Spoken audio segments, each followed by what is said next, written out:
increasing rate of waste generation, limited waste bins, and poor segregation practices.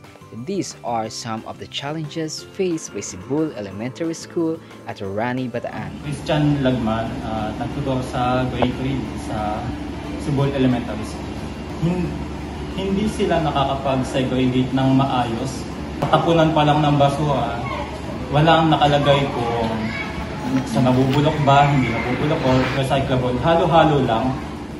The press service teachers plan for the positive solution for the community and a better outcome of this project.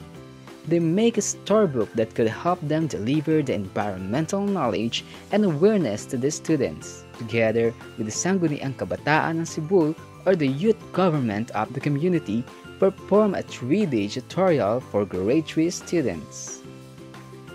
Children's smiles have the power to dissolve negativity. We see them as the successors of our mission and the future protectors of our world. Their generation holds our future. Just as it's easier to strengthen bamboo while it's young, guiding children early helps shape their values. Books are powerful tools to foster environmental stewardship, teaching them about proper waste disposal. Through engaging stories, we can inspire children to take action, making a positive impact on their community. Maganda ba yung kwento? Naganda ka ba sa kwento? Ano natutunan mo sa kwento? Dapat po maglinis po palagi sa paligid natin. Hindi po marami. Pagayahin mo ba si Eko? Opo, pagayahin ko po. Ano ba yung ni Eko? Ano ba yung ginagawa ni Eko? Naglinis po ng paligid. Sa maglilinis ka na rin ng mga paligid. Opo. Natuwa ka ba sa kwento? Opo.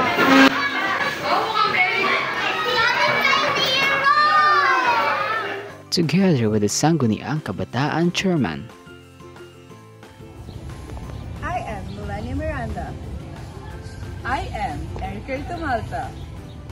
I am Shara Payumo. I am Julian P. Reyes. My name is Eliza May Francis. My name is Luis Miguel Ventura.